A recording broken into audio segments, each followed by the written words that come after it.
Welcome back to Behind the Sirens, the podcast that goes beyond the flashing lights to hear the real voices of those who serve on the front lines of the emergency services.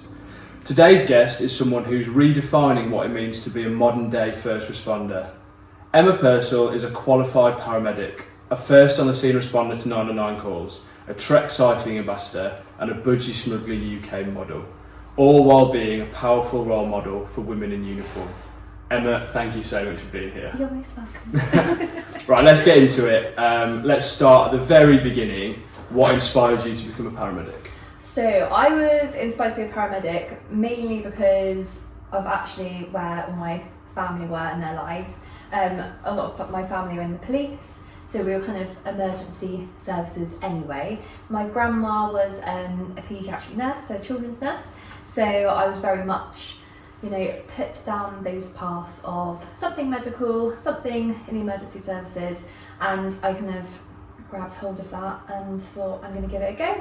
Also from being a paramedic, I'm very an outdoorsy person, that kind of matched around with what I was into and being on the go constantly, and I just went for it and thought it fitted well, being around people, being nosy, being involved in people's lives in many different situations, so that's pretty much what inspired me to go for it and do it. So in terms of like a personal moment that really sparked you to drive to help others, would you say that was your grandma, or was that kind of...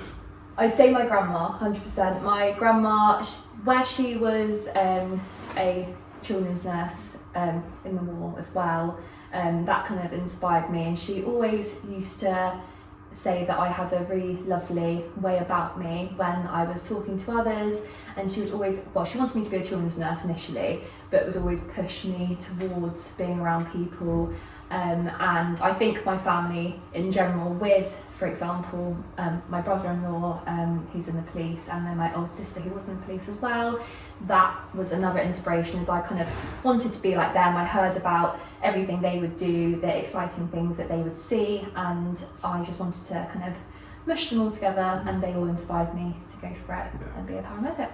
So cool. So to become a paramedic, can you talk us through like the training that you had to go through, the degrees you've had to do, and all the kind of pathways that led to you actually being on the ambulance and stuff like that? So there's quite a varying sort of ways that you can become a paramedic. I went through the bog standard route, which is you go to uni. So I didn't do amazingly well in my A-levels. Realistically, if you can, you need to go to A-level, go and get your A-levels, get sort of biology, sociology, psychology, anything that would match up in order to get you into uni. I didn't do the best, so I had to go back and do an access course. It took me a little bit longer, but eventually got into uni. It's a 3-year course, and then throughout those 3 years you go on placements, and then end up, obviously if you get an interview depending on where you want to go, end up in a trust. Quite luckily for me, the university I was with sort of gives you a pathway straight into the trust, obviously if you pass the interview, so I was very lucky with that. But there are so many different ways you can go in now. You can go in as like an apprentice, so you start off as an emergency care assistant and then go through, work your way up for a couple of years, do a few sort of assignments. You do technically have to do a couple of uni courses as well to become a paramedic. Or in other trusts I know you can be emergency care assistant, then a technician, and then a paramedic. There's so many different ways you can get in now, it's absolutely amazing. But I mean, the bog standard was just go to uni, get the degree, and then go from there. Yeah. And do you think it's a positive thing that there are now so many different ways to get into it rather than just like the one? Yeah, because it's such a practical job, and for me, I'm such a practical person, so I found the whole side of university very, very, very difficult, because at the end of the day, we don't turn up to work and write a 2,000-word essay about how we're going to treat this patient. We talk to people. It's really important with like interpersonal skills, and being able to go through and do a practical job initially and get that time in the job first makes you such a more professional paramedic, better with people, because you have had that experience. In university it is an absolutely amazing experience, but you do only have a certain amount of hours on placement, so it's kind of working between the academia and then actually interacting with people and knowing how to be with them on the job. So I would say 100% the practicality and the apprenticeship schemes now are so much better than going to uni, if you can. Yeah, so would you say that, like, coming straight out of uni, obviously you did kind of placements when you were at uni, but do you think you were ready to go out when you finished your degree? No. You don't? No. I think that was mainly, so unfortunately for me, and I think for quite a lot of people, we had obviously lovely COVID that kind of stopped us in our tracks, and we got pulled out of uni completely, which was a bit of a nightmare. However, we kind of, we did what we could, tried to get as many placement hours when we were allowed to come back. I feel that it's probably, we all knew that what we were going into because of the placement time, but it is being on the road that gives you the experience and actually being out with the general public. And at the end of the day, we get taught so much, but it's when you actually apply the skills and you actually turn up to jobs is when you know, if you've seen it before, how you treat this patient, how to go about it. But it's a big book that we get at uni that explains, A to B, what we need to do, but actually physically going to these incidents, going to these patients, seeing all these people, that is going to give you the experience to actually know what you're doing. So yeah, I found it really difficult initially when I started because of that time out from being on the road. But then again, I've been in for just over 2 years now, and it is just practice and it's just exposure to lots of different situations. Yeah, so it's really interesting the fact that you don't necessarily believe you were ready. So do you remember your very first call out? What stuck with you from that experience? So I do remember lovely older bloke who I was quite shocked actually that we were even sort of being called out to something like this. Bless him, he was 82. I remember him being sat on the edge of his bed, he had a little bow tie on and his braces, lovely check shirt. I remember it so well, it's really funny. And he was really sad, he was really lonely, and he'd called because he didn't want to be here anymore. It was really, really sad. And I was kind of so shocked. I was like, why? And an older bloke, I did not assume that he would even feel like this, had no idea. And it just sort of shows how green I was to actually the wide world and how people do sort of present behind closed doors. He would have had no idea. He probably goes out, lives his day, nobody would even know, but he was really sad and really lonely. And he basically just wanted somebody to talk things through, and we sat and had a cup of tea with him. It was so lovely. We turned a really sad situation into a lovely one. Got to know him, and from there on actually that has, I think, shown me how much I do love to go into the community with elderly people as well. And it does show how much of one interaction can really change a person's day. But yeah, he was absolutely lovely, and that really showed me what else there is about from a mental health point of view with the elderly as well. It's not just all like the crazy, RTCs, big jobs, like people unfortunately passing. It's not just all of that. It actually is the smaller little jobs like that make a massive difference of us just turning up for a other. So do you find that you're going out to more mental health cases rather than kind of emergency situations, or is it kind of an even split? Or I'd say for me recently, more mental health, and also it depends on the time of year. Christmas is obviously quite a big one for a lot of people, which is where the acuity for that goes up and rises, and we find that it's more dependable on even if the day's nice, we'll get less call outs because the weather's beautiful and everyone is able to have a lovely day and have a distraction. But I think mental health massively so is even more, and there's so many more kind of diagnoses that have happened and research into mental health and all these different medical conditions and mental health conditions that have now been diagnosed, that I'm learning so much every day. Every single mental health job that we go to, sometimes I don't actually know what the mental health condition is because it's been recently researched and found, and they've been diagnosed because it's a red herring that they need more support for. But yeah, I would say 100% mental health more so than, and that's again a shock when I joined, was I was expecting it to be RTCs, cardiac arrests, broken legs, etc. but it is really coming into this job and having a nice chat with somebody and finding out how their day's going, and just, you know, being there for them with a cup of tea, because everyone loves a cup of tea, and just making like that small change in their day, or that giving them extra support, offering them further support. Yeah. So how, from that kind of first call out, and then what you just said about going out to more mental health cases than necessarily emergency situations where someone's kind of like hurt or in a critical condition, how have you changed as a person because of the job? So I think I've become more understanding. I think that from being able to see how other people live, growing up, you know, I had mum and dad, I had brother and sister, and showing that there's so much of a variety out there of that people don't necessarily have the support. They have, you know, not a nice childhood, in regards to like even how they live, and seeing how different people live, and also not to judge from how I've been brought up and what my normal is isn't somebody else's normal. So I think that's really changed my brain and really twinged something slightly, that's kind of shown me that is not the normal for everyone, and you just have to be so understanding and so open-minded, and, you know, don't judge a book by its cover as well, for how this person might be living now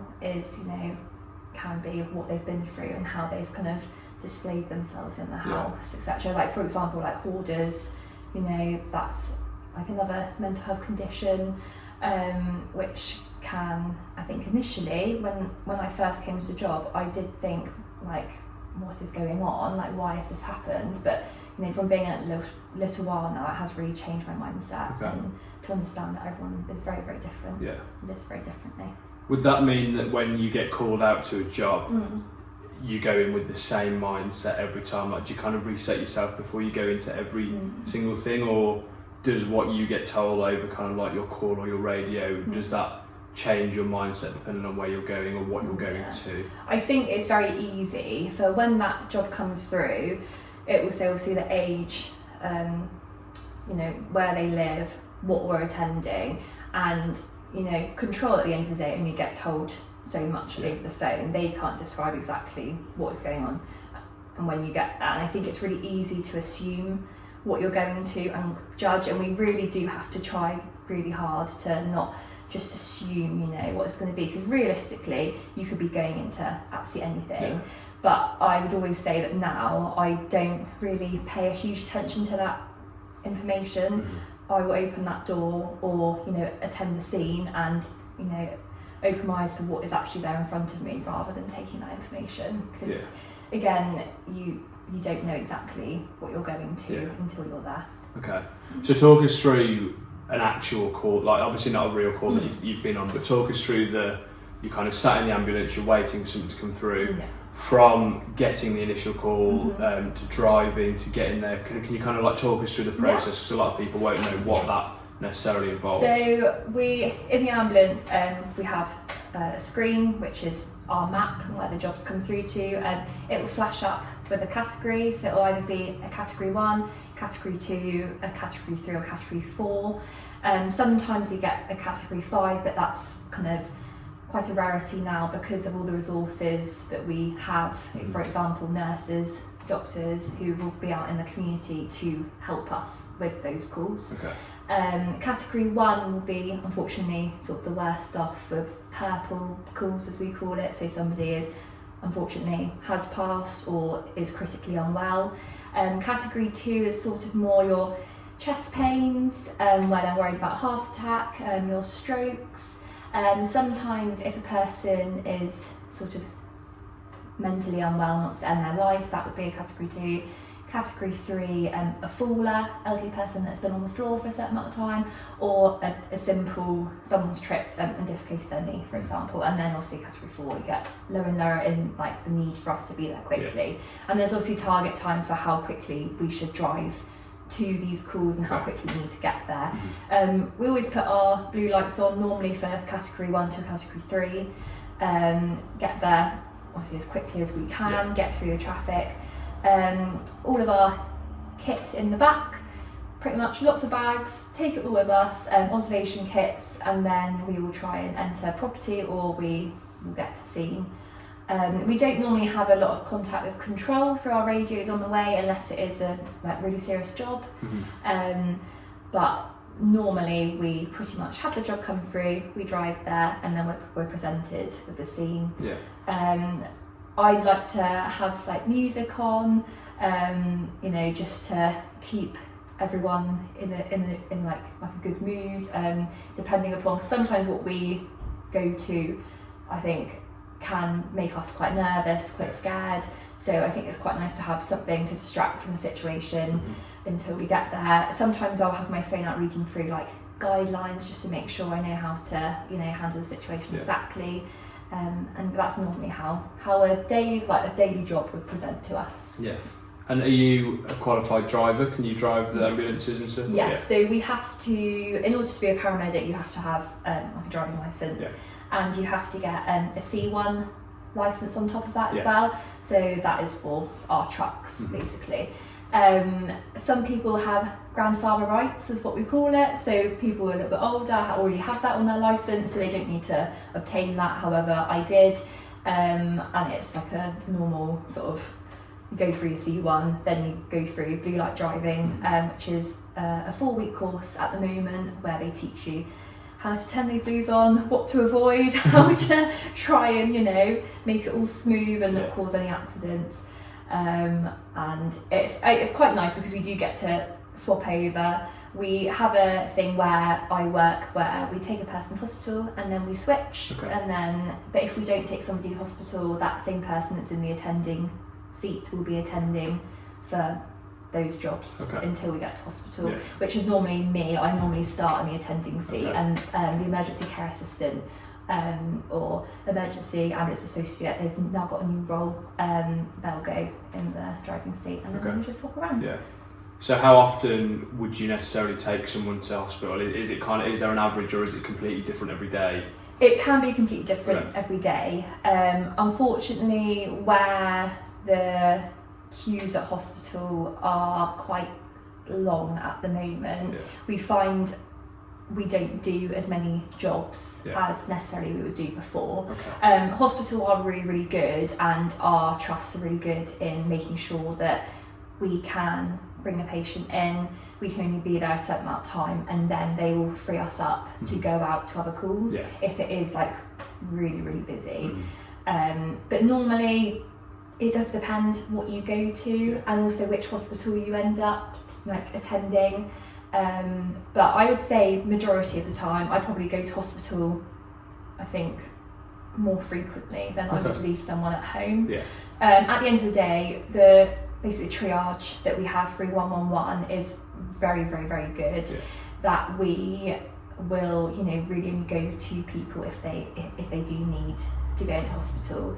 And there are a lot of other pathways that we use now as well that can, get antibiotics for a patient at home, avoiding them going to hospital. Because at the end of the day, the hospital is not the best place for everybody. And especially with the elderly, more risk of infections being caught when they go to hospital. So we do try to avoid that. However, just with the way calls are at the moment, I do find myself at hospital quite a lot. Yeah, fascinating. It's great to get to know you a little bit more and understand the kind of journey for our emergency services workers, our paramedics. It's great. We will take a quick break now, and we'll come back and we'll have a little bit more of a chat about women on the front line.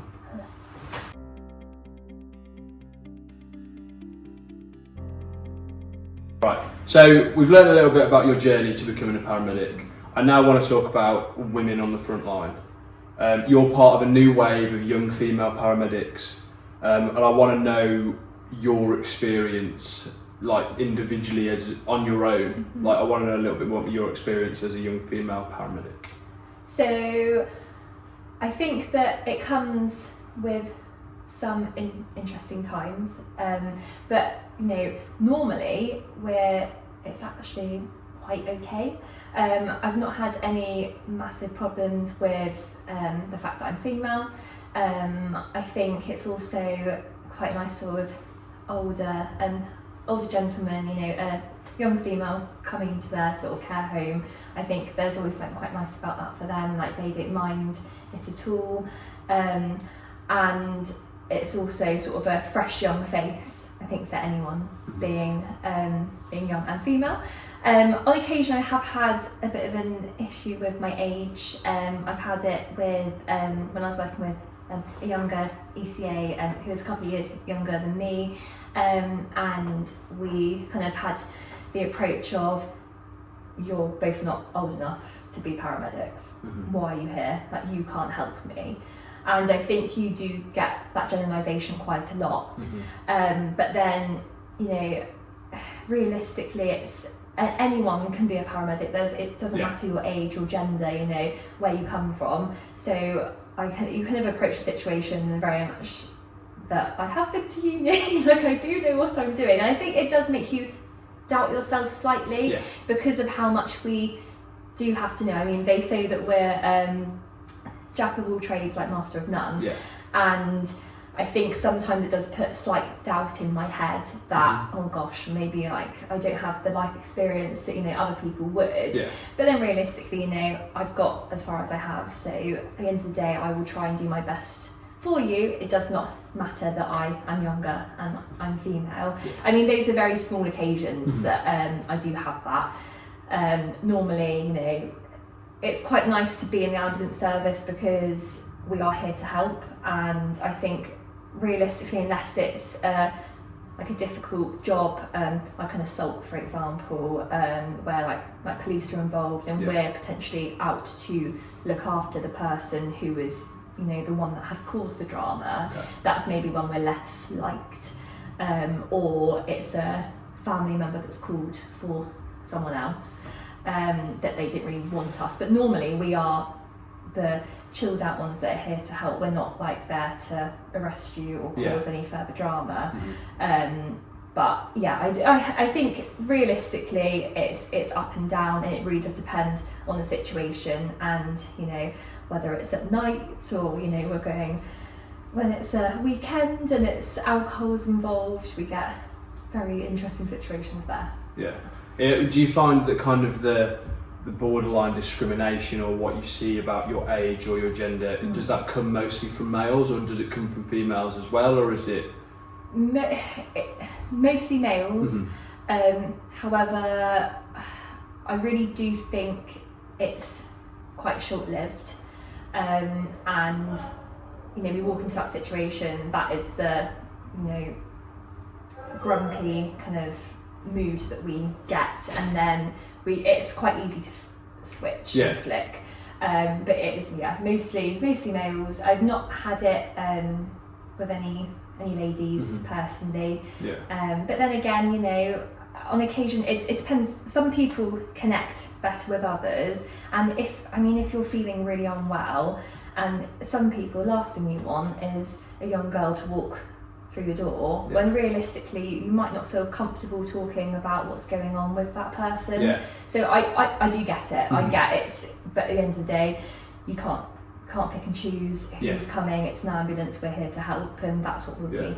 You'd like to think that on the face of it, you've called an ambulance, whoever's going to turn up is going to be qualified and able to do the job, but I guess when you're in your time of need or struggling, or you're very ill, the kind of logic goes out the window. Yeah, definitely. You've touched on it a little bit, but have you faced any unique challenges, particularly when responding to calls at night, weekends, vulnerable locations? Is there any kind of situations you'd be willing to talk about or tell us about, just to kind of raise awareness and let us know? I think alcohol is always, alcohol's okay, but a bit too much is always a bit of an issue.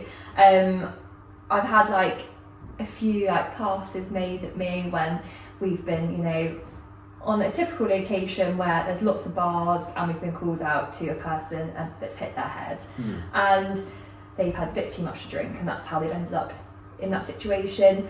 Some of them have been, you know, a bit inappropriate, but then at the same time they're drunk. I know it's no excuse to make any pass or any comment, but I do feel like you kind of just try to push that aside and treat what you have at the end of the day. And then, you know, we have like really great support within the crew that we're in, and if we need further support from police or from anyone else, I mean, the general public really are really good at actually protecting us as well. So if any pass was made and they heard it, they will stand up for us, which I think is really lovely. I think that I've had occasions where, you know, inappropriate comments have been made and it is like absolutely relentless, which I think can be quite hard to kind of comprehend and try to do your job at the same time when that is a regular thing, like that you're constantly hearing. But like I say, you really do just have to push that aside and try and forget about it, and you know, just not take it to heart, because at the end of the day they're drunk, and what can you do about the situation other than be there for them and kind of just try and forget that the fact, hopefully, normally when they've not had the alcohol and they're not, you know, had a massive head injury, that they wouldn't normally say this sort of stuff. It's just shocking to me, because like me coming into work to an office, you that behaviour would never be accepted. I know that it's kind of more 9 to 5 than working nights, but it shouldn't be expected ever. And then when you're a paramedic and your job is to help people, you then also not want the addition of an issue like that. But it's far and few like between, which I think is nice, and that's, I think if it was like a regular occasion, I think it would be more of a struggle, but realistically, like I said, they've had too much to drink and that's what you have to do, push that aside and carry on. I find, for example, like a night shift is normally when that you are at risk of that happening, and on a full moon, which is very strange. Honestly, a full moon is crazy. The stuff that happens and the situations you go into, it's like something is just switched on in people's brains when there's a full moon and it's a night out, and it's great. It's great. You make light of the situations that you go into, but you always say if you're on a night shift and everyone's like, is it a full moon? And everyone will be sort of all together going, yeah, it's a full moon, that's why this has happened tonight, which is very funny. But it's far few in between, and I feel that on a night shift, again, it's more when that is more likely to happen, rather than a day shift. Day shifts, you rarely see people sort of making an inappropriate pass at you. Like you'd have to be in a very rubbish incident and rubbish situation, and with a not very nice person for that to happen. Definitely. Right, so let's talk more about women on the front line, and I want to talk to you about working with an all-female crew. Have you ever worked in an all-female crew, and how does that dynamic feel in comparison to a mixed team, whether that be with a kind of like an older male colleague or younger or older female? Like, let's get into that a little bit. So, I mean, everyone who works for the ambulance service that I've had the pleasure of working with has been absolutely brilliant.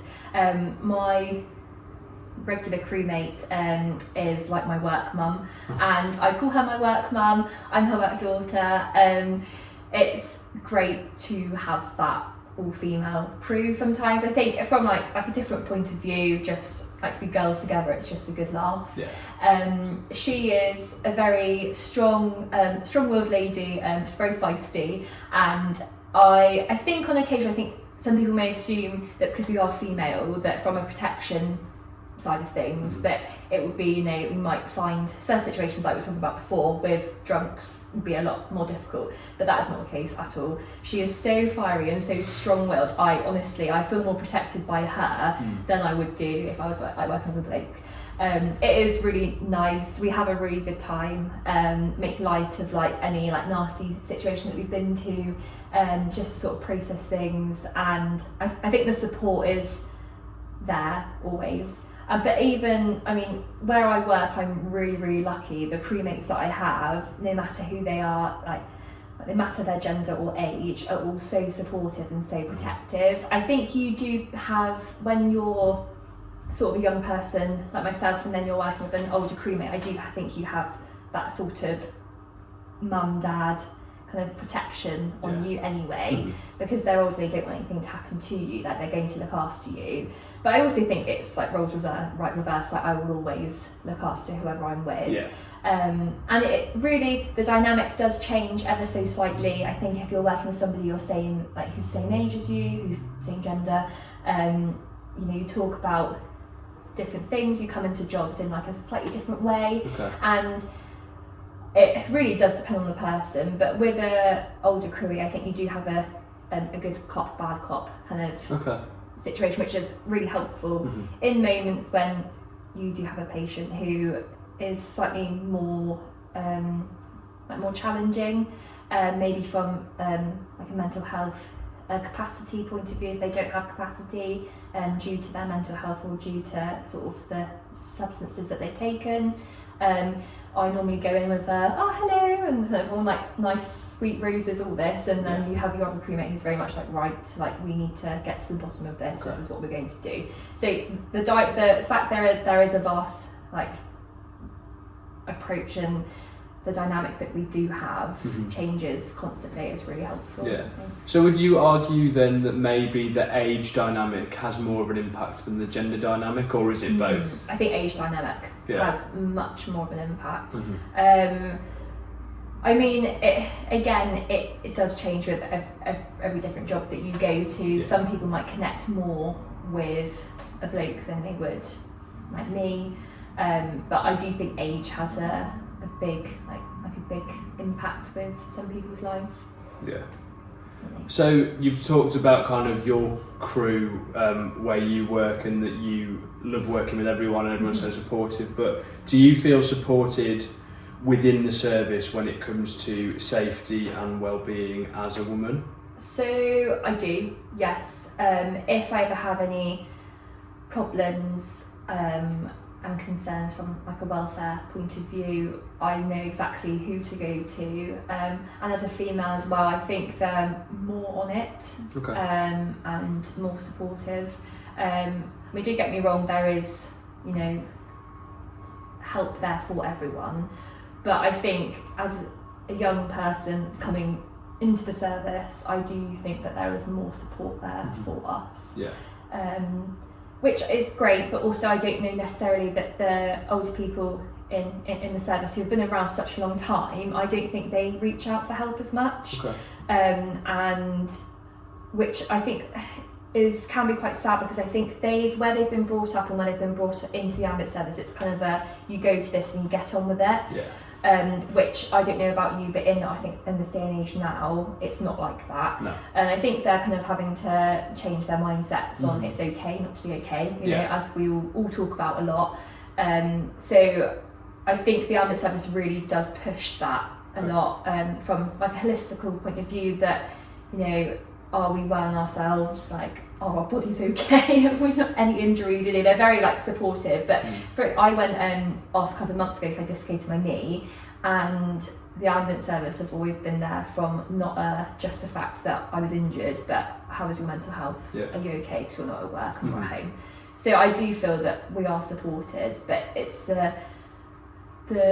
I think as a young female in the service, we're happier to reach out, and I hope I'm, you know, able to speak for all of us, but I do feel like the general consensus for us young females at work is, you know, there's no issue with that, and we would go to people, and we can go to each other. The crew room is a very supportive place, and we will just say what we need to say, or we take someone aside and we have a chat. There's never any dramas of not being able to open up. I think.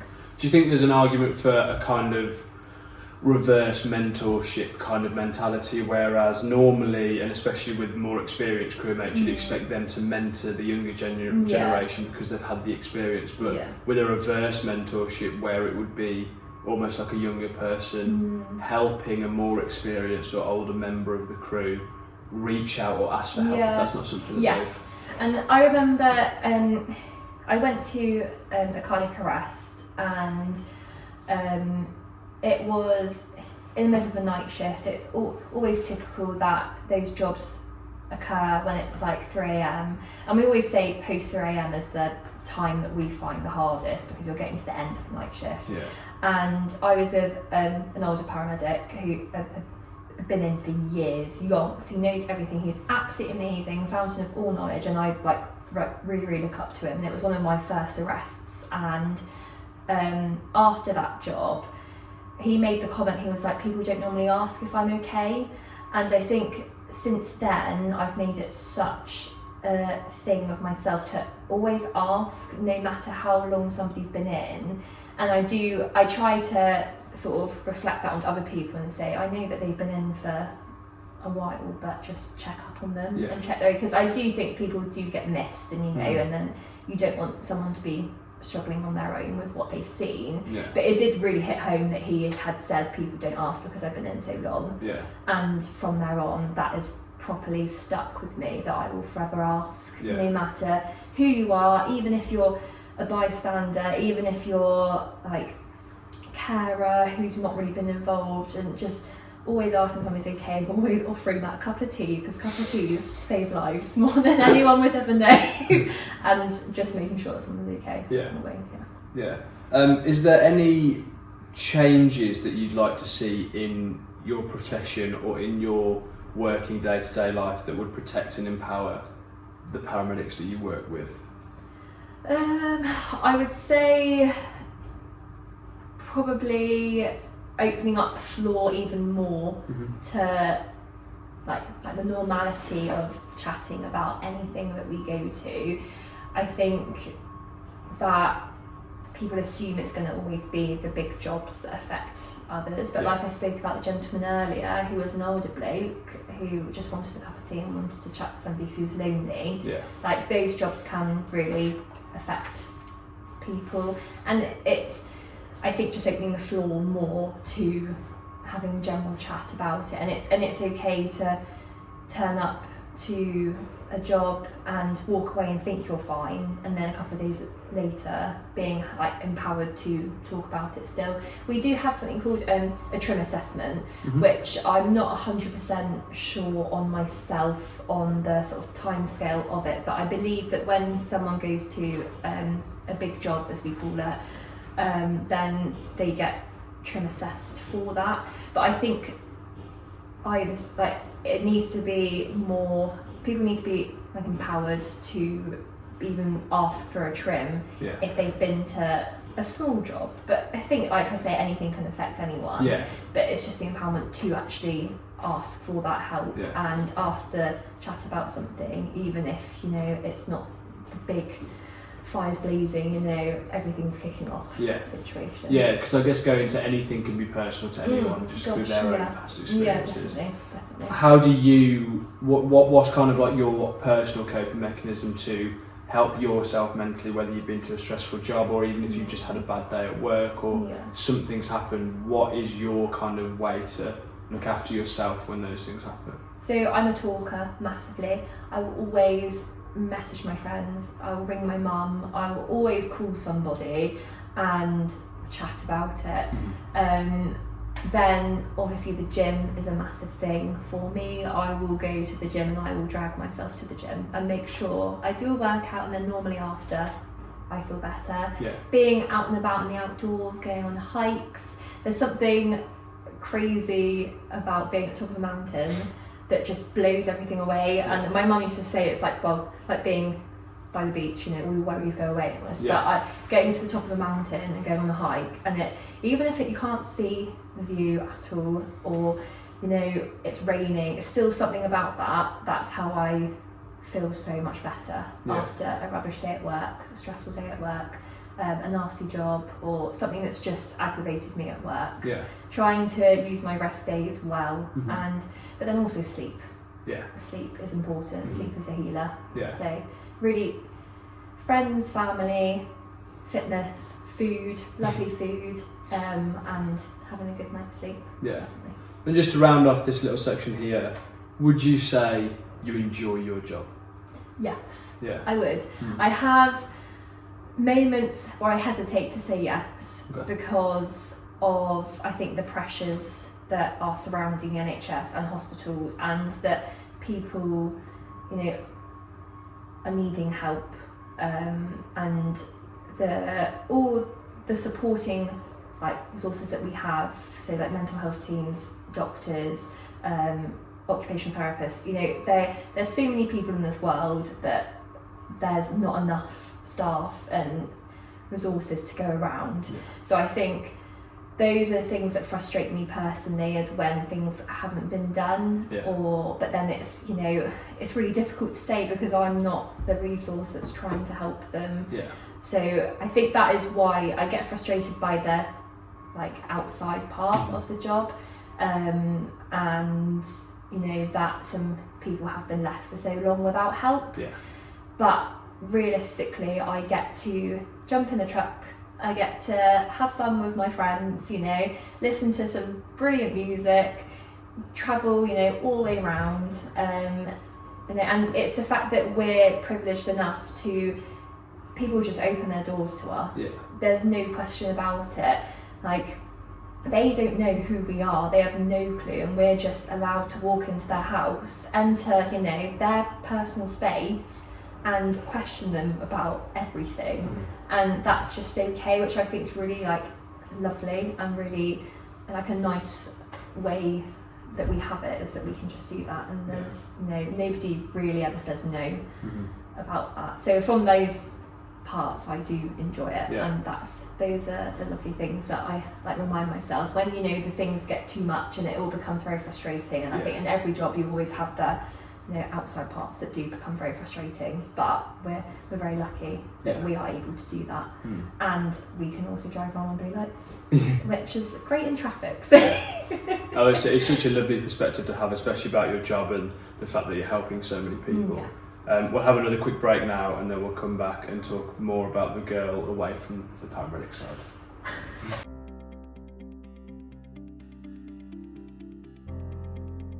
side. Fitness advocate and Budgy Smuggler model.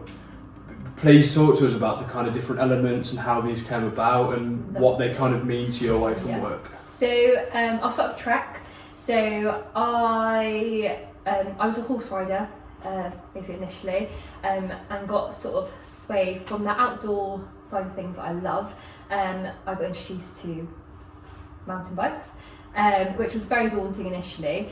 But I had no idea from, you know, the way it works with how to fix them, what to do, if I got a puncture, no clue. So I went into a lovely store and basically said, I love Trek, I'm a massive fan, help me with my bike, what do I do? And they were kind enough to basically sort everything out for me. We got talking, and because I have such passion about keeping myself moving and how good I feel from keeping myself moving, I wanted to kind of put that on everybody else and be like, right, if you get out into the outdoors on your bike, you'll feel amazing. And I think we just kind of linked up with what Trek wanted and how they felt about the passion of bikes, because they just want everyone to have fun, they want people to ride bikes, and altogether that is sort of what they're all about. And it linked up, and then I was really lucky to be asked to be an ambassador and a women's advocate for Trek. So I organise rides every month. Recently we've been kind of going down more the like gravel side of things, more than downhill mountain biking, but initially we started going to lots of downhill cycle centres in the country and just getting everyone together, more for like the social side of things, but the encouragement and what I can do with that, and see others encouraging each other to go down these crazy tracks or try new things, absolutely perfect. So yeah, I love doing that. I'm massively into just, well, I mean in the job anyway, I'm just love meeting new people, so that's like another thing to do, but it's like I enjoy actually from like a physical point of view. So yeah, Trek's amazing, absolutely brilliant bikes as well. And yeah, I've been doing that now for I think ever since COVID, so a good old 5 years now. And basically passion is, and the idea of that is just get people moving. From like a budgie point of view, I was lucky enough to get involved with that. They did a county shoot, which obviously you were involved with as well, and that was absolutely amazing. I knew like a fair bit about them anyway, and how they don't really care what you look like, who you are, just that, you know, you're out and about wearing budgies, don't care. It's very chilled out. Went to the shoot with them as well, and even more hooked so from doing that shoot, and just love what Budgies are about. And I feel like they linked quite nicely together with Trek and Budgies, although that they're both very different brands and sort of sides of the world. They both just want people out and about, hanging out, having a laugh in really cool budgies or hoodies or hats that they now have. And Trek, same thing, they just want everyone having fun all together. Yeah. And for me, from keeping myself going, to have both of those, keeping me going too, is brilliant. I love it. Yeah. So how do those partnerships reflect the identity of you off duty? Like, we're trying to talk, I want to know more about you behind the paramedic side. Okay. So how do they align with you personally? So personally, from Trek side of things, I mean, I just like being out and about in the outdoors, and to be able to, the freedom you get from riding your bike, and necessarily you don't really have that at work, I feel, because obviously there's so much that is going on in your mind of like what's the right thing to do for people. I think just to be able to breathe is that definitely what it does for me, and I'm just a big advocate for, when your body's moving, you feel better, and even though it's hard initially to begin with, the aftermath of that, it's like type 2 fun. Always type 2 fun, and that's pretty much how I would, how I say to others, is just to crack on and do it. And that's how I get through, I think, work, is because I do have these hobbies to do on the outside, and it makes me because of that. So when it comes to physical activity, going to the gym, cycling, how much of an impact does that have on your job role? Like, do you find being physically active has a positive, negative effect? Yeah, massively so. Like, for example, yesterday, we went to a house which had, I think it was 3 flights of stairs in the house. For some reason, when you go to jobs, that person is always in the most awkward place and trying to get them out, and you find yourself, it's always good to get somebody downstairs if they can on their own without our help, but that's never really the case. So we had to carry this person down 3 flights of stairs, and then at the bottom there were more stairs, and I'm not talking straight downstairs, I'm talking windy, curvy stairs. I also had another job where we were at the top of a church tower. I don't know if you've ever been up a church tower before, but they are minuscule stairs to the point where it is twisting up, and our boots can't fit on each step. And having to carry somebody down that was a whole different ballgame.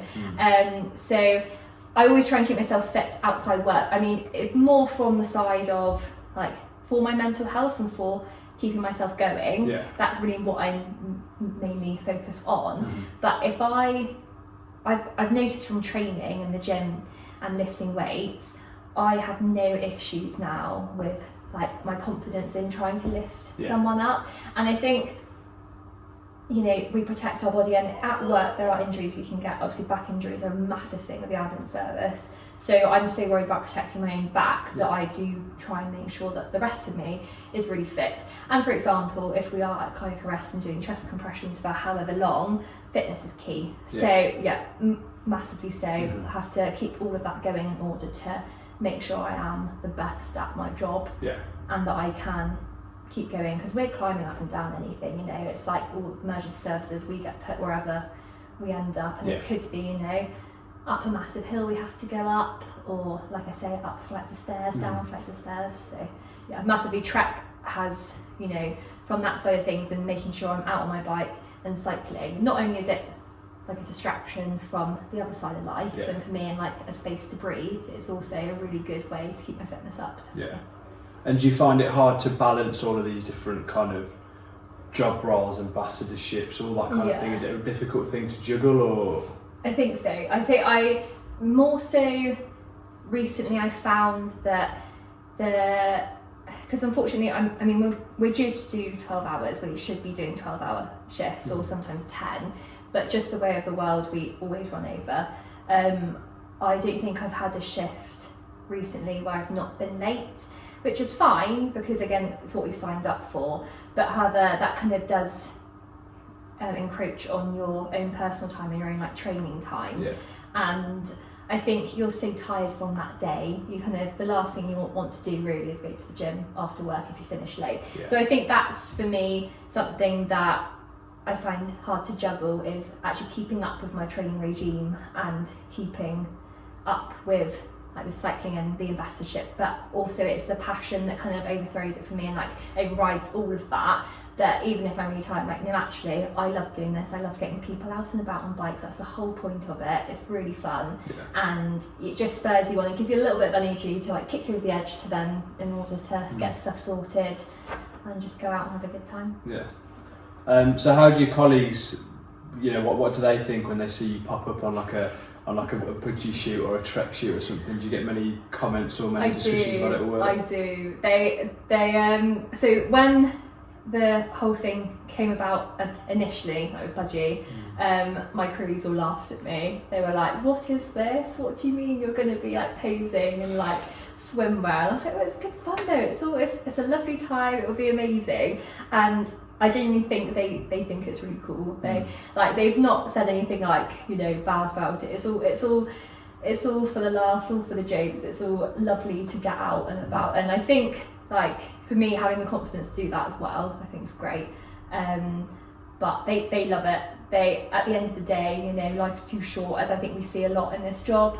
And if you're not going to put yourself out there and do things like that, then it's going to be a boring life, isn't it? And you've just got to do it. So yeah, they found it really funny. I've had like a lot of questions of like, we should like ride or like in Budgies on a trek ride at some point. Which would be really fun to do that, or like if we all do like raise some money for like the ambulance service, we should like all do it like in Budgies and go up. And it's nice that like they kind of clocked onto that as well, and it's just become even more fun than it would have been initially, just because of that. So do the ambulance service kind of push or motivate you to stay physically fit? Is there kind of like any initiatives that they drive towards, like gym memberships, or like are you being active, or are you looking after yourself physically and mentally? Like what kind of things are being pushed from that side of the job role to encroach on your personal life as well? So there are options within the ambulance service. So they have plans like if we were sort of concerned about our weight and we wanted to help with that, they have like, I think, Weight Watchers kind of plans. I think they teamed up with other services out there to basically support us, because at the end of the day we need to be fit to do chest compressions and do, you know, all the manual handling. We have to do a manual handling assessment anyway, so that's basically lifting a chair with a dummy on up and down the stairs. I think it's like an 80 kg dummy, I think, that we have to lift as well on a scoop. So, but that's more from an injury point of view, to just make sure that we're able to do that. They're quite chilled out, really. They're quite sort of fluid with it, and I think, like me personally, I feel like it's something that needs to be pushed more. Just so that, because I just think to be fit and healthy and to have some sort of outgoing like that in your life is just so important for your head as well as your whole body.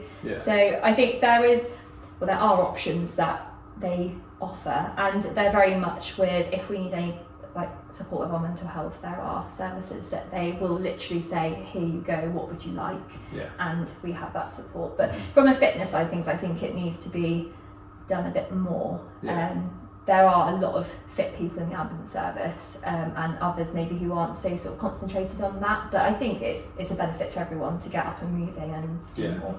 Would you argue that the kind of fitter you are, the easier your job would be, like both physically and mentally? Like in my kind of opinion of it all, like the fitter you are, or the more able you are to cope with the challenges of the job, the less kind of distracted you're going to get. Or like when you said doing chest compressions, if you get tired. Massively so. And I feel, so it's kind of been a rumour, I don't really know what the research on this is, but we have like a shortened life as such because of the stress of the job. And I think it's like that in many, highly stressful jobs. There is sort of that lifespan that gets a little bit shorter. But I think if they push that a bit more, then that would be less of like a rumour, and like less of, from a burnout side of things too, like if we're feeding ourselves properly, if we're allowing ourselves to move our body, whatever sport that may be in, even if it's just walking, like it would be like really beneficial to the ambulance service. And I think there would be less burnout, and there would be, less potential like health problems that come from it. There's a lot of heart problems, I believe, that have been rumoured again, research-wise, I couldn't tell you exactly, but it's just like healthy heart, isn't it? And keep feeding your body with good stuff. Yeah. Is burnout an issue that you've either experienced or seen through other people? Like, is it quite a common thing for people? Massively. So we, again, I don't know exactly from research, but it's things you kind of like get told, and some people do their research papers on it, but they said that the burnout for of being a paramedic at the moment is 5 years, and that's including training. So technically, where I am now, it would be the kind of point where I'd be like, yeah, see you later, I'm done with the ambulance service. So that's, which I think is quite sad, because I went into this job saying I'm going to be a paramedic for 10 years. That's my plan. I want to be like my mentor who had been in for God knows how long. And you do see sort of people in the service who have been in for 24 years, 28 years, but they've had a completely different time. They've not had the queuing, they've not had the increase in mental health, but for them it was a very traumatic start to their career, because now if you think about cars, they've been like improved to be a lot more protective for us if we were in RTCs, and back then there wasn't like that. Farming equipment, for example, like the trauma they would have seen is very, very, very, very different to what we see now. So I think for us, the burnout is more because of the queuing and because of like the pressures, I'd say. But then again, I'm hoping it will improve, and I think it's just keeping everyone's morale up as much as we can so that does not happen. But yeah, burnout is a massive issue, and I think that is why there's so many people potentially who go to GP surgeries or who will go elsewhere in other areas. Some people will go to fire, some people go to police, and because of what the state of the NHS is such at the moment. And how do you see these partnerships that you formed with kind of Trek and Budgy and anything else? How do you see those growing, or is it something that you'd like to focus on more in the future, or is it just like a nice little to have on the side of your main job? So I'd love to do more with Trek. There's always more that I'd love to do.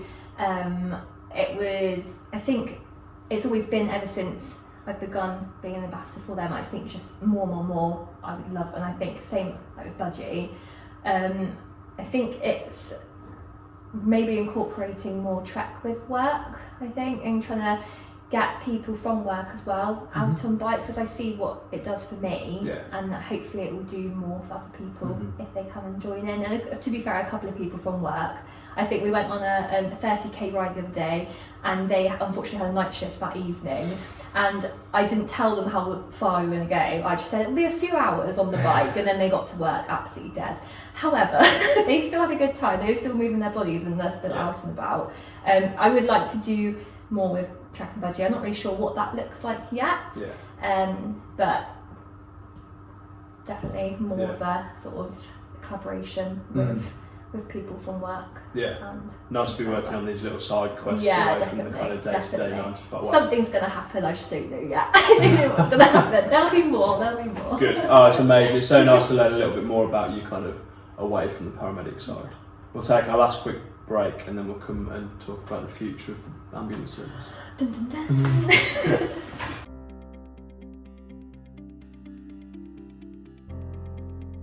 Working in the paramedics and the ambulance service, and then more about you and your life. But I'd like to go back a little bit and kind of reflect on your time in the ambulance service, and then talk about any advice that you might want to have given to either yourself or to new people coming on board. So just to start with, looking back at your journey so far, what's one or two of the things that you're most proud of from your time with the ambulance? So probably the fact that I'm actually here. As much as I think I didn't really realise how much I would have to know, how much I'd have to learn, and something I'm really proud of that I actually I got to this point, and I am a qualified clinician who is able to go out to all these different people and help them in many ways if I can. So that's definitely something I'm so proud of, and the fact that I get to, every day go around in green and represent the ambulance service, hopefully in a good light. And yeah, probably just the fact that of how all the hard work that we've had to do to get to this point that I made it as such. Because it is as I'm sure a lot of people know, university is a nightmare. It has ups and downs, and it is tough to get through. Somebody that's not very academic and a more practical person, yeah, definitely the fact that I've reached this point and I'm, plus 2 years in now, and the fact that I can I've still got so much to learn. Every day is a learning day. You learn so much, just even from a job that you think you know really what to do. There's a little extra that you pick up on and you learn. Yeah. It's being able to give that extra knowledge to somebody else as well, and share it with other people in the service and newcomers as well. Yeah. If you could go back and speak to your younger self, or maybe even the girl that went on that first call to see the old bloke who was really struggling with his mental health, what kind of advice would you like to give to that girl and say, to help her moving forward? Don't doubt yourself. I think even to this day, I doubt myself and I overthink jobs a lot, because I always want to do the best for whoever I'm with, and want to make sure that the guidelines that we have as an ambulance service, I'm meeting those guidelines. And I think there's a lot of doubt because it is, a person's life that you are not in control of, but you're trying to improve, and sometimes you are in control of because they're so unwell. That I think really just to believe in yourself and to not question everything that you're doing, and actually think, no, you've made it here, and you are at this point. You have got to the point where you are at your first job and you are a registered clinician, so don't doubt the fact that you're not good enough to be here. I think that's a massive thing. I do think that is something as an ambulance service as a whole that we all do doubt ourselves, and we all think, is that the right thing to do, because at the end of the day we do have a person's life in our hands. So yeah, don't doubt yourself, and keep going and keep learning, keep revising. Revising is the wrong word, but just keep up to date with stuff. I think that's always something really important to do, because medicine and mental health, etc., is always ever changing. Has the doubt that you would say to yourself to not have, has that grown a little bit from the experience you've had since that first day? So with the people not liking a young person or not liking a female, do you think that doubt has actually got worse from where you were that first time? I would say yes, because I think now, because I have more responsibility as a student, I think you do doubt yourself because you're thinking, oh gosh, I've got to become this person that I'm with, my mentor, and that's really scary. But because all the responsibility is on my shoulders, no matter what happens in a crew, yes, everyone holds a certain amount of responsibility, but at the end of the day, I've got a registration to protect. And I think that is probably where it's amplified more. And again, it doesn't help that there is so much that people go through, and so many medical conditions that are coming out of nowhere. Sometimes people say, I've got this, and you're thinking, sorry, can you actually tell me what that is, because I have no idea. So I do think it's got worse, and I think that it peaks and troughs, it goes up and down massively so, and throughout anyone's career, I think everyone has ups and downs, but there are days where I'm actually, I feel like I know what I'm doing, it's great, but then something will come into the situation, throw you off, and you're like, oh no, I don't. So I especially as a young person and a young female, I think the doubts are amplified a little bit more, but then again, I think it genuinely, because we care so much about what we do for people. I just do think as a service we self-reflect a lot, and I think that does bring in the doubts and the improvements and the criticisms, etc. Yeah. You've mentioned a lot about your mentor or your mentors and how you wanted to be like them. Yeah. Are you looking forward to the day where you actually get to mentor somebody else and you can bring them along and not necessarily make them like you as a ambulance worker and a paramedic, but to help them grow as an individual? So I actually have a lovely student at the moment. She's currently on a break from sort of placement, but I, to be honest, was nervous, so nervous. It's scary to think somebody is like constantly watching you and watching what you're doing, but there's even more of a like self-reflection there as well, to think, am I portraying myself as a paramedic in the best way? But it has been really, really exciting, and kind of it's fun to discuss like what they want from the job and why they want to do the job and kind of what they want to learn. And it's really good for me as well as a clinician to go back and sort of think, well, I didn't really know much about this, I'd like to learn more in order to help my student. And it's really lovely for that side of things. I had a brand new student and a brand new emergency care assistant, because in a crew we normally have a paramedic and emergency care assistant. That's kind of how your crew is made up. Sometimes it's 2 paramedics, and that's like a lovely day in the office, but normally it is emergency care assistant and paramedic. And it's great to be able to kind of share what you know.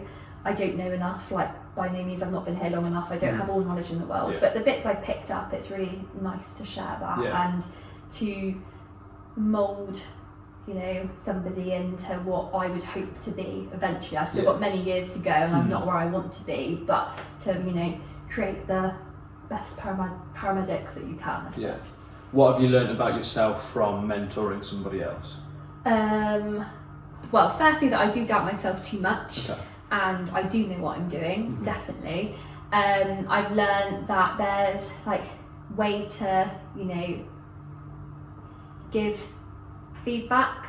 I think it's very hard to kind of, you don't want to upset anybody, you don't want to, you know, make them doubt themselves and feel really rubbish. I think there's a way to come across with things like that, so being able to give like constructive feedback.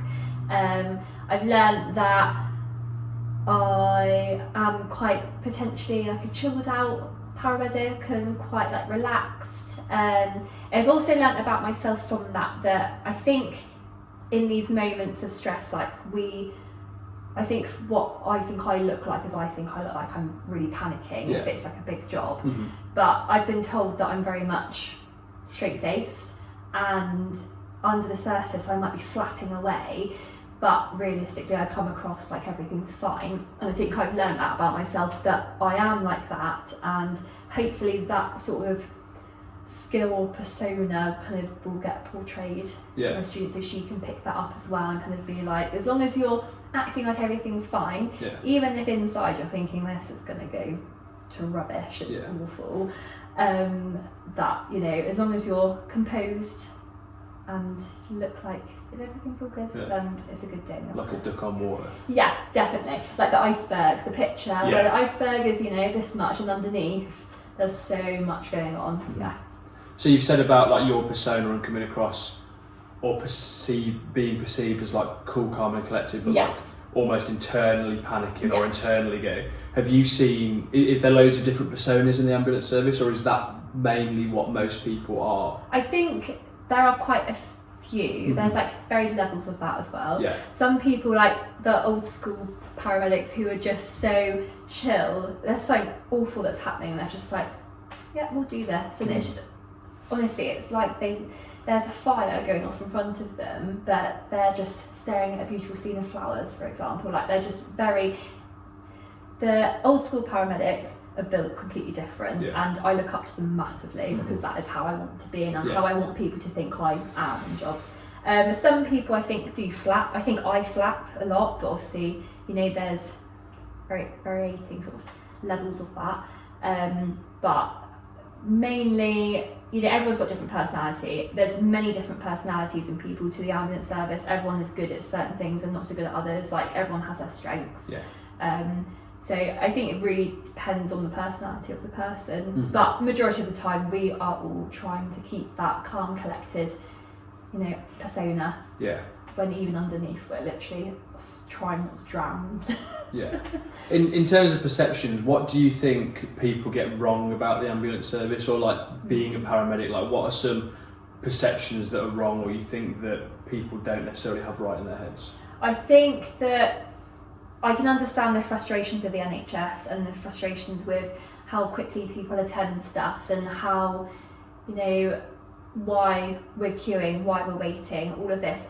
People don't like to wait, nobody likes to wait, I completely understand that. And I think that when we're having a coffee, for example, like if on break we will drive and we will get a coffee because we're entitled, it's unpaid break, we're entitled to go and get the coffee and then come back. But people always ask well, you're not too busy then? And it's like, well, we're on unpaid break, this is an unpaid time for us to do that, but yeah, we are busy. And I think it depends. People assume that we potentially aren't busy, and that's why we're sat, for example, doing paperwork. We're not allowed to leave the scene until paperwork's done. And at the end of the day, that paperwork, if it ever goes any further or needs to be used for anything, that is all of our information that we have to write perfectly. Yeah. So I think some people, only a small handful I've had have kind of questioned why we've been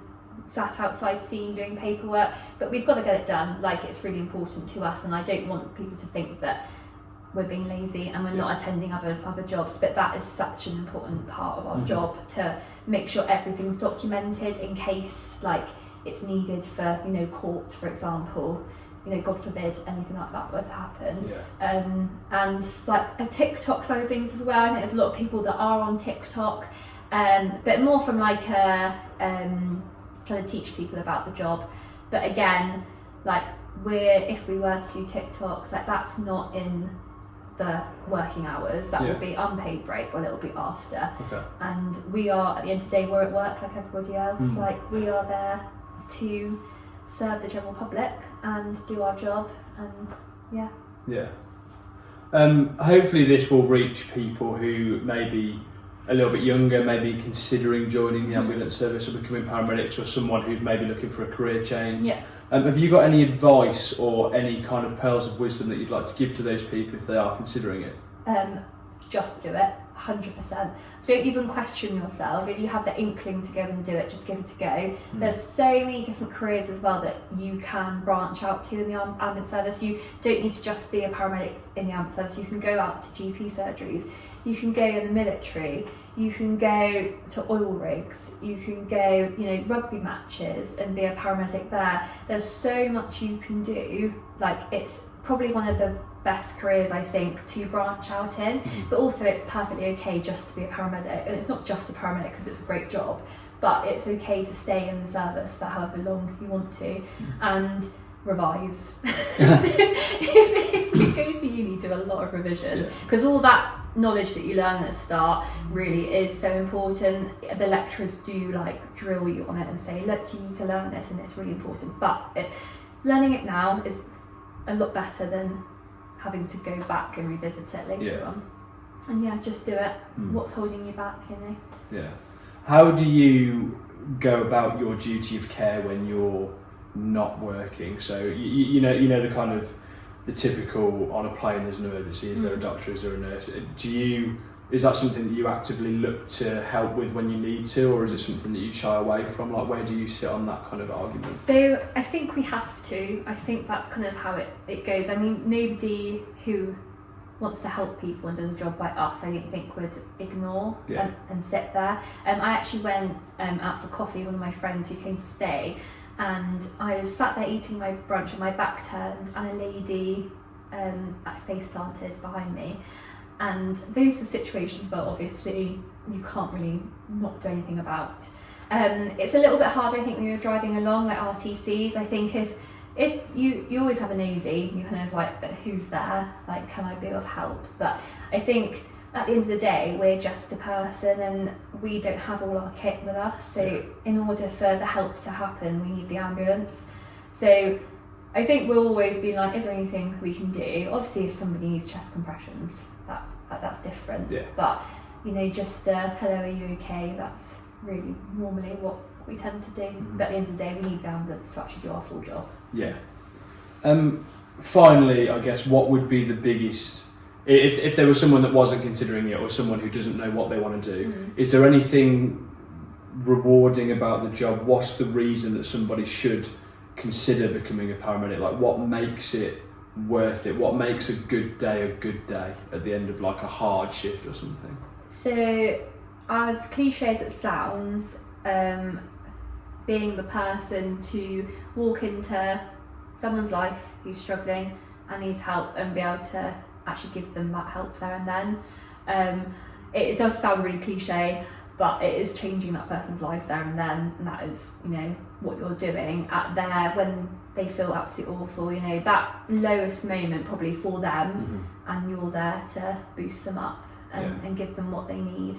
And also the other thing that's rewarding is the fact that the lovely people that do make up the service is that you have all these people around you to support you, have a great time with, good day in the office, a good crewmate, good coffee, going to people that need you, and you've actually been able to do something for them, whether that's ring up the crisis team, so mental health crisis team, and get them that appointment they need, having a chat with them because they're lonely, you know, pain relief because they've broken their leg, stuff like that, the small little things, or even just a smile at the front door. Seriously, to make a joke with somebody and to see the other person smile back at you and have that connection with this random, you know, person that you don't know and make their day a little bit better, such a big reward. Yeah.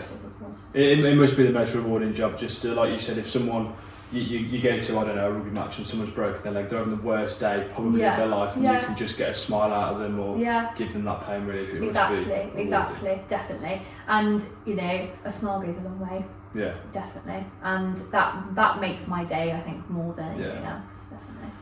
Emma, it's been a real privilege hearing your story today, not just as a paramedic, but as a woman leading from the front, reshaping expectations and showing up authentically in every space you're in. To anyone listening who's ever wondered why they're strong enough, bold enough or passionate enough to work in the emergency services, we really hope this conversation proves that yes, you absolutely are. Thank you so much for tuning in to the second episode of Behind the Sirens. If you'd enjoyed this episode, give it a share, drop us a follow, and stay with us for some more real conversations from the people behind the profession. Emma, thank you so much for giving up some time today. I know you've come straight off a night shift and you go back onto another one. Indeed. Thank you very much for having me. No, thank you. It's been fantastic. Ta-da! Done! Well Woo! done. I'm really afraid it's going to be